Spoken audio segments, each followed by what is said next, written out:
যেই জানোয়ারটা আপনি কুরবানির নিয়াত করে রেখে দিয়েছেন, খাসি রেখেছেন, গরু রেখেছেন, যাই রেখেছেন কুরবানির নিয়াতে রেখে দিয়েছেন, মেলায় খাসির ওপরে মুসিবত চলে আসে না আসে না?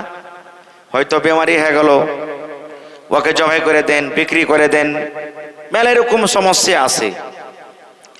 তো ওই সময়তে আমরা একটা ভুল করছি ভাই।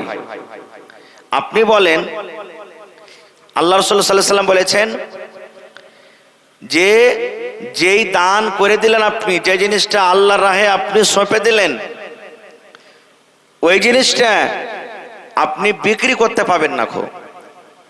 ওইটা আল্লাহ তাবারক ওয়া তাআলার জন্য হয়ে গেল, আর বিক্রি করতে গেলে ওই টাকাটা আপনার হবে না। কিন্তু যেমন খাসি কুরবানি দিবেন আপনি, এই খাসিটা আপনি নিয়ত করেছেন যে আল্লাহ যদি আমাকে সহি সালামত রাখে, হায়াত রাখেন, তা আমি কুরবানি করব। হঠাৎ করে খোদা না খাস্তা জানোয়ারটা কি হলো, বেমার পড়ে গেল। আপনি ওকে যদি বিক্রি করে দেন তো ভালো কথা, যে আমি বিক্রি করব, আর বিক্রি করার পর আবার নতুন করে একটা জানোয়ার কিনবো, ভালো কথা।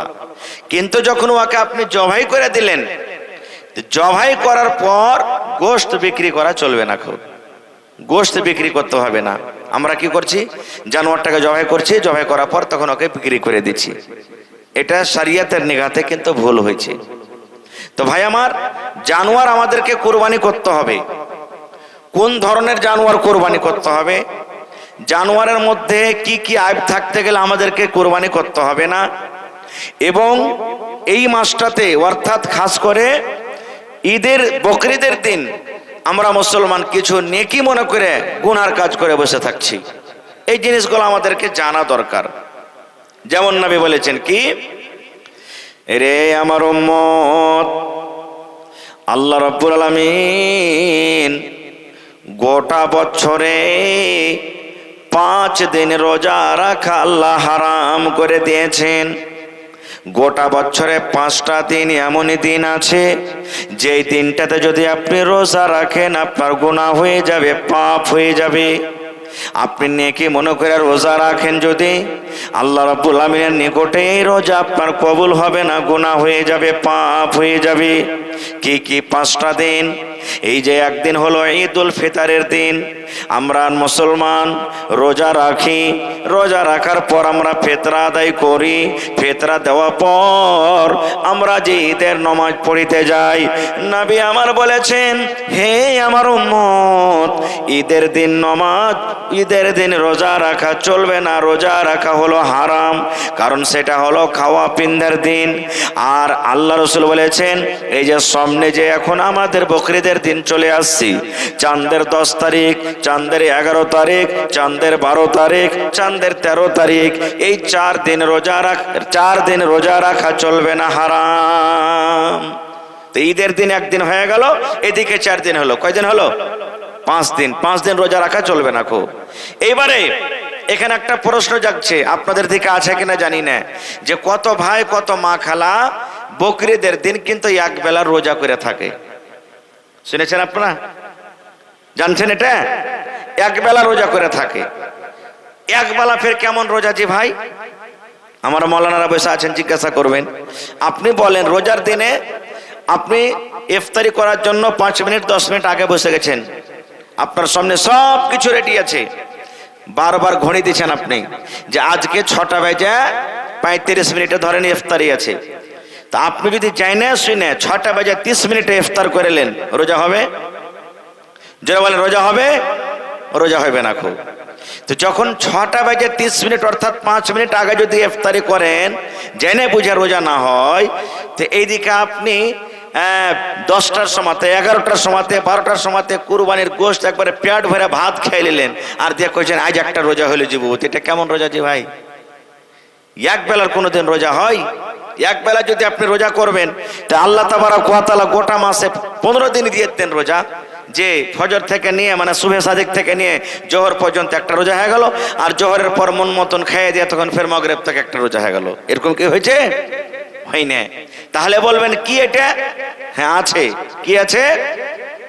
আল্লাহ রাসূল সাল্লাল্লাহু আলাইহি ওয়াসাল্লাম বলেছেন, হে আমার উম্মত, যখন তোমরা ঈদের নামাজ পড়তে যাবে, নবী আমার ঈদের নামাজ যখন পড়িতে যেতেন বিজোড় খাজুর নামাজ খেয়ে যেতেন, বিজোড় খাজুর খেয়ে নামাজ পড়িতে যেতেন।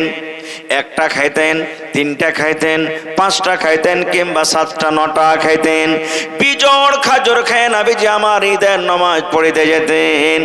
এবার নবীজি আমার যখন বকরিদের নামাজ পড়িতে যেতেন তখন কিন্তু নবী আমার কিছু খাইতেন না, একবারে এশারের আগে আগে যা খেয়েছেন ওইখানাতে নবী আছেন। ফজরের নামাজ পড়লেন, নামাজ পড়িতে চলে গেলেন। এবার নামাজ পড়ে নবীজি এলেন, সর্বপ্রথম কোরবানি করলেন। এবার কোরবানি করার পর নবীজি কোরবানির জানোয়ার জবাই করে গোশত রান্না বান্না করে সর্বপ্রথম নবীজি খাইতেন। কি মাসলা আমরা শিখতে পারলাম?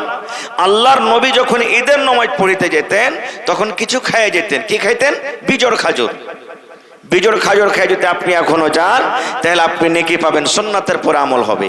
এবার যদি খাজুর না থাকে, আরবে খাজুরের দেশ, খাজুরের খেতে হয়, আমাদের এলাকাতে হয় না। ধরেন যে খাজুর কিনেননি আপনি, বাড়িতে খাজুর নাই, আমাদের কি হয়? আন্ধারসা হয়, আমাদের কি হয়? ভাত হয়, আমাদের কি হয়? রুটি হয়, আমাদের লাচ্ছি হয়, বিভিন্ন রকমের খাবার হয়। তো কি করবেন? বিজোড় আন্ধারসা খেয়ে যাবেন আপনি। একটা খাইবেন, তিনটা খাইবেন, পাঁচটা খাইবেন, সাতটা খাইবেন, বিজোড় আন্ধারসা খেয়ে যেতে হবে। হাজি মৌলানা, বিজোড় আন্ধারসা যদি একটাই হয় তো একটা যদি খাইতে না পারি তো কি করব? ভাই মুসলমান, বিজোড় খাবার মানে হলো গোটা আন্ধারসা খেতে হবে, দরকার নাই। বিসমিল্লাহ বলে এক পিস আপনি কামড় দিয়ে দিলেন মুখে, কিংবা আপনি 3 পিস দিলেন, কিংবা ছোট্ট ছোট্ট টুকরা করে 7 পিস আপনি দিয়ে দিলেন, 5 পিস দিয়ে দিলেন। বাড়িতে আপনার ভাত রান্না হয়েছে, বিসমিল্লাহ বলে 1 লোকমা মুখে দিয়ে দিলেন, 3 লোকমা মুখে দিলেন, সুন্নাতের বড় আপনি আমল করলেন। আল্লাহর নবীর সুন্নাতের পড়তে যদি আমল করেন নেকি পেয়ে যাবেন। এটা হলো ঈদের টাইমে।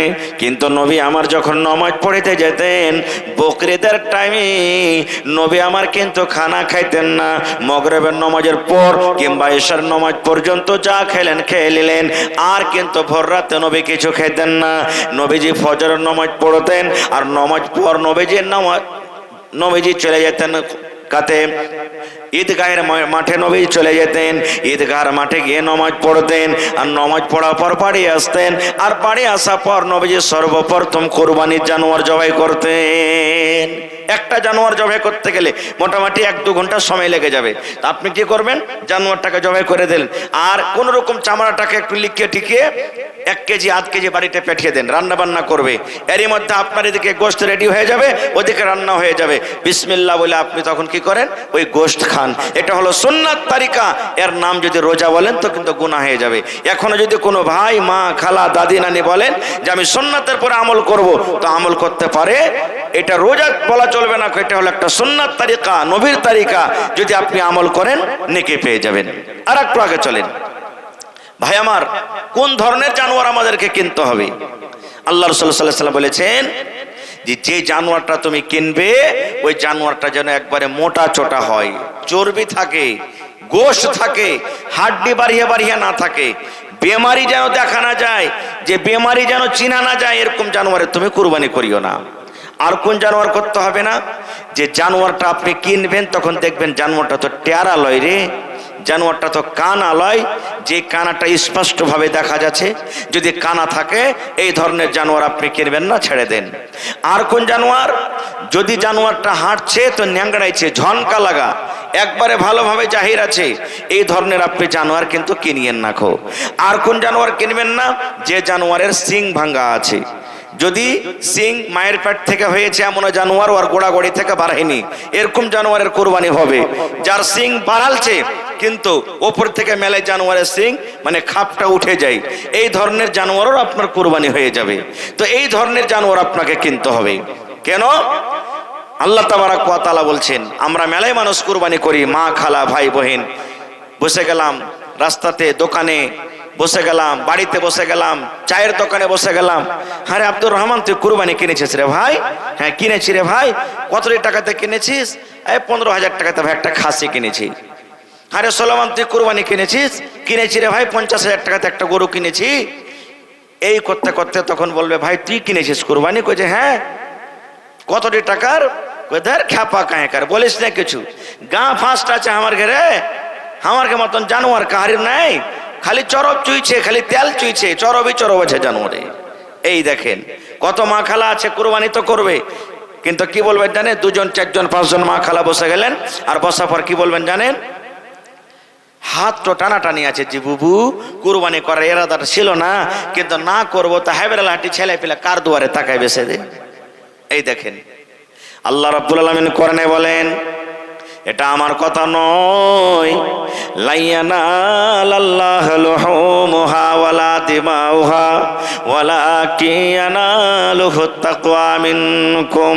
আল্লাহ রাব্বুল আলামিন বলেন, আরে দুনিয়ার মানুষ, লাইয়ানালাল্লাহু লুহুমুহা, তোমরা এই যে জানোয়ার জবাই করো, তোমাদের জানোয়ারে কত কেজি গোশত হবে, তোমাদের জানোয়ারের গোশত কেমন, তোমাদের জানোয়ারটা কোন ধরনের গোশত আছে জানোয়ারের ভিতরে, আল্লাহ রাব্বুল আলামিন বলেন এই গোশত আমার কাছে পৌঁছে না, এই মাংস আমার কাছে পৌঁছে না। ওয়ালা দিমাউহা, এবং তোমার জানোয়ারের ভিতরে যে রক্ত আছে, কত কেজি রক্ত আছে, কে কত কেমন রক্তটা আছে, এই রক্তর আমার কোনো দাম নাই, রক্ত আমার কাছে পৌঁছে না। আল্লাহ রাব্বুল আলামিন বলেন, ওয়ালাকিন ইয়ানালুহুত তাকওয়া মিনকুম, তোমার ভেতরকার শুধু তাকওয়াটা পৌঁছে। কোন নিয়তে তুমি কুরবানি করো, শুধু তোমার এই নিয়ত, তোমার ভেতরকার তাকওয়াটা আমার কাছে পৌঁছে, তাছাড়া তোমার কুরবানির গোশত এবং খুন আমার কাছে পৌঁছে না।